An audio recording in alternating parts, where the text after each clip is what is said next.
വിശദമായ കാര്യങ്ങളൊന്നും ഞങ്ങൾ കുട്ടികൾക്ക് അറിയില്ല. ചോദിച്ച കുട്ടിക്ക് ഇപ്പോൾ കൃത്യമായി മനസ്സിലായിട്ടില്ല, കുറച്ച് കഴിയുമ്പോൾ കൃത്യമായിട്ട് മനസ്സിലാവും. അവിടേക്ക് പോകുമ്പോൾ ഈ കോളേജ് കാലത്തിനൊപ്പം പാർട്ട് ടൈം ജോബുകളായിട്ട് ഒരുപാട് കാര്യങ്ങളുണ്ട്. പിന്നെ തൊഴിലിനോടുള്ള നമ്മുടെ ഒരു മനോഭാവത്തിൻ്റെ പ്രശ്നമുണ്ട്, അതും നമ്മൾ കാണണം. ഇത് കുട്ടികളുടെ പ്രശ്നം മാത്രമല്ല, നമ്മുടെ പൊതുസമൂഹത്തിൻ്റെ പ്രശ്നമുണ്ട്.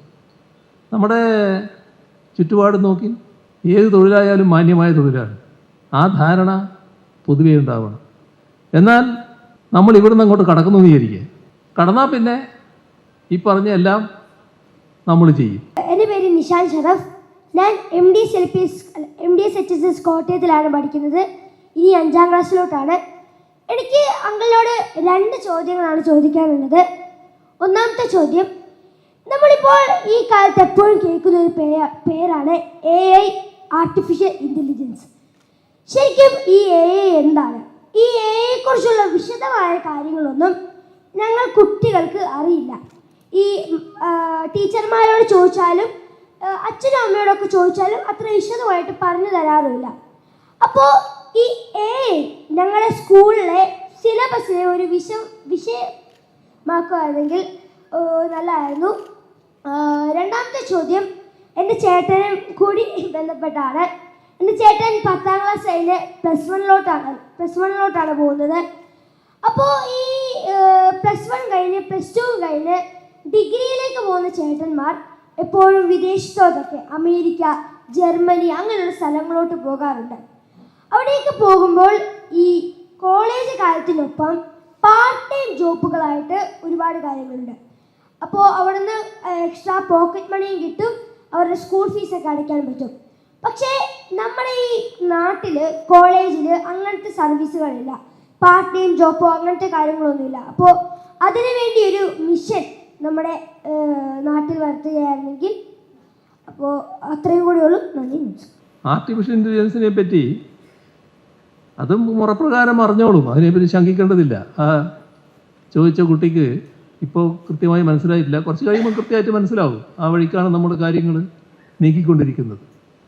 ഇപ്പം തന്നെ 5, 6, 7 ക്ലാസ്സുകളിലെ പാഠപുസ്തകത്തിൽ പ്രാഥമികമായ കോഡിംഗ് രീതികൾ, ആർട്ടിഫിഷ്യൽ ഇൻ്റലിജൻസ് എങ്ങനെ പ്രവർത്തിക്കുന്നു, ഇതെല്ലാം സംബന്ധിച്ചുള്ള പ്രാഥമിക വിവരങ്ങൾ ഉൾപ്പെടുത്തിയിട്ടുണ്ട്. അതുമായി ബന്ധപ്പെട്ട കൂടുതൽ വിവരങ്ങൾ അധ്യാപകർക്ക് കൈമാറാനുള്ള നടപടികളും സ്വീകരിച്ചു പോകുന്നുണ്ട്. ഇവിടെ വിദേശത്ത് പഠിക്കാൻ പോകുന്നതിനെക്കുറിച്ച് അവിടെ പോയാൽ കേട്ടിട്ടുള്ളത് എല്ലാവരും ജോലി എടുക്കുന്നു എന്നാണ്. ഇവിടെ ജോലിക്ക് സൗകര്യമില്ല എന്നാണ്.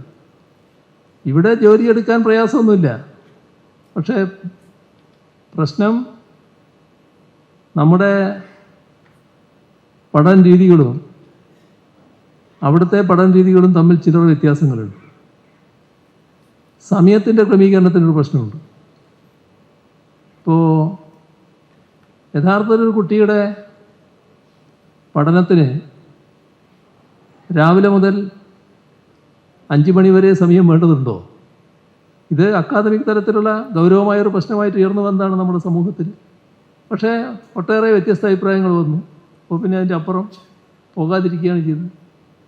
അപ്പോൾ അവിടെ ചിന്തിച്ചെന്താ, കുട്ടീൻ്റെ സൗകര്യമല്ല, കുട്ടീൻ്റെ അച്ഛൻ്റെയും അമ്മേൻ്റെയും സൗകര്യമാണ്. അതാണ് ചിന്തിച്ചത്. കുട്ടി രാവിലെ ചില സ്കൂളുകൾ ഇപ്പം തന്നെ പോകുന്നുണ്ടല്ലോ, രാവിലെ പോകുന്നുണ്ടല്ലോ, 2 മണി 2:30 ആകുമ്പോൾ പഠനം അവസാനിപ്പിക്കുന്നുണ്ടല്ലോ. അവസാനിപ്പിച്ച് അവർ പോകുന്നില്ലേ? ആ സ്കൂളുകളുടെ എണ്ണം വളരെ കൂടുതലല്ല നമ്മുടെ നാട്ടിൽ, പക്ഷേ അതിൽ പഠിക്കുന്ന കുട്ടികളില്ലേ, കുറേ എണ്ണം കൂടി ഇല്ലേ? തീരെ തള്ളിക്കളിയാവുന്ന എണ്ണം അല്ലല്ലോ, നല്ല എണ്ണം ഉണ്ടല്ലോ. ആ കുട്ടികൾക്ക് ആ സമയം കൊണ്ട് പഠിക്കാനാവുന്നില്ലേ? അത് കഴിഞ്ഞുള്ള സമയം പല കാര്യങ്ങൾക്ക് ഉപയോഗിക്കാൻ പറ്റും. പഠന കാര്യങ്ങൾക്ക് ഉപയോഗിക്കാം, മറ്റു കാര്യങ്ങൾക്ക് ഉപയോഗിക്കാം. അപ്പോൾ അതൊക്കെ നമ്മൾ കൂടുതൽ വിശദമായി ചർച്ച ചെയ്യേണ്ടതാണ്. ഞാനിപ്പോൾ ഒരു മറുപടി പറഞ്ഞ് അവസാനിപ്പിക്കേണ്ട കാര്യമല്ല. ഏതായാലും ഒരു ഘട്ടത്തിൽ ചർച്ച ചെയ്താണ്, കൂടുതൽ ചർച്ച ചെയ്യേണ്ടതുണ്ട്, കൂടുതൽ മാറ്റങ്ങൾ ആവശ്യമുണ്ട്. പിന്നെ തൊഴിലിനോടുള്ള നമ്മുടെ ഒരു മനോഭാവത്തിൻ്റെ പ്രശ്നമുണ്ട്, അതും നമ്മൾ കാണണം. ഇത് കുട്ടികളുടെ പ്രശ്നം മാത്രമല്ല, നമ്മുടെ പൊതുസമൂഹത്തിൻ്റെ പ്രശ്നമുണ്ട്. നമ്മുടെ ചുറ്റുപാട് നോക്കി എല്ലാവരുടെയും ഇപ്പോൾ നമ്മുടെ നാട്ടുകാർ എടുക്കേണ്ട തൊഴിൽ ആ നാട്ടുകാരെ കാണുന്നില്ല. എല്ലാം മറ്റ് ആളുകളാണല്ലോ, നമ്മളെ അതിഥികളാണല്ലോ ഇപ്പോൾ തൊഴിലെടുക്കുന്നത്. എന്താ കാര്യം? ആ തൊഴിൽ എനിക്ക് പറ്റുന്നില്ല എന്നാണ് നമ്മൾ കണക്കാക്കുന്നത്. അതിന് വലിയ പ്രതീക്ഷയാണ്, അതിൻ്റെ അപ്പുറത്തുള്ള മറ്റു തൊഴിലുകളാണ്. എന്നാൽ ആ തൊഴിലിന് പറ്റുന്ന കുറേ ആളുകൾ നമ്മുടെ നാട്ടിൽ തന്നെ ഉണ്ടല്ലോ, അവരും അതിൽ നിന്ന് ഒഴിവാകുകയാണ്. അപ്പോൾ ഇതാണ് നമ്മുടെ പ്രശ്നം. തൊഴിൽ ഏത് തൊഴിലായാലും മാന്യമായ തൊഴിലാണ്. ആ ധാരണ പൊതുവേ ഉണ്ടാവണം. എന്നാൽ നമ്മൾ ഇവിടുന്ന് അങ്ങോട്ട് കടക്കുന്നു വിചാരിക്കുക, കടന്നാൽ പിന്നെ ഈ പറഞ്ഞ എല്ലാം നമ്മൾ ചെയ്യും.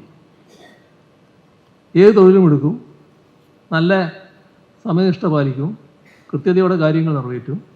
എല്ലാവരുടെയും കണ്ണിൽ മലയാളി ഭയങ്കര കാര്യക്ഷമതയുള്ള ആളാണ്, നല്ല വർക്ക് ചെയ്യുന്ന ആളാണ്, ഏറ്റവും കാര്യക്ഷമതയോടെ ജോലി ചെയ്യുന്നവരാണ് എന്ന സർട്ടിഫിക്കറ്റ് അവർ സമ്പാദിക്കുകയും ചെയ്യുന്നു.